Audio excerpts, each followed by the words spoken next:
Assalomu alaykum Nabijon Nurmatov kanaliga xush keldilaringiz.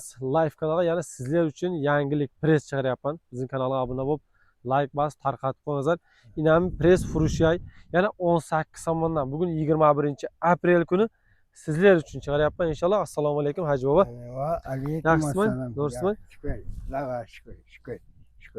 Qanday bizning obunachilarga bir Mana shu assalomu alaykum. Mana shu men pressim, satliq press. O'zim ishlab, o'zim qilganman.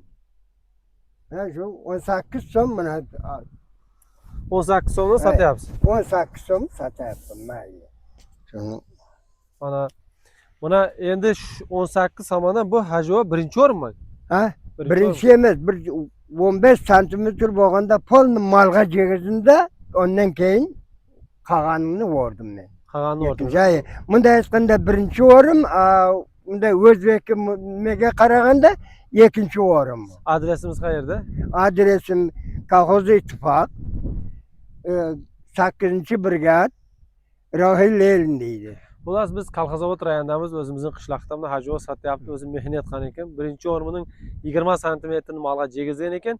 Yana endi bu birinchi o'rin saflanadi ekanda. Shu birinchi o'rin saflanadi endi. 18 somondan beryapti. Telefon nomerlarini aytib o'tayin, ekranga ham yozib qo'yaman. 901 09 53 60 nomerlarga telefon qilsangizlar, Haji baba o'zi nasib qilsa inshaalloh ko'taradi. Mana bu yoqda ham jo'ng'ishqa bor, bir ko'rsatamiz. Ko'p mana shunday bo'lgan jo'ng'ishqani o'rganasiz, to'g'rimi Haji baba? Ha, mana shu.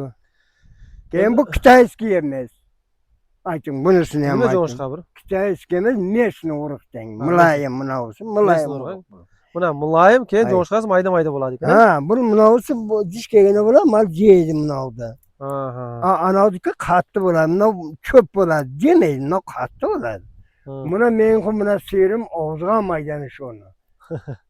Yo'q, padenlanib. Haji baba, nechta pressingiz bor?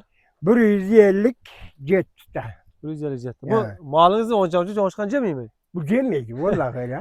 Lag'ma qiladi. Shunday, lag'ma. Buni Haji baba o'zi mehnat qilgan, o'zi suv qo'yadi, o'zi qaraydi, ber paxtangiz ham bor ekan. Mana bu paxta meniki mana.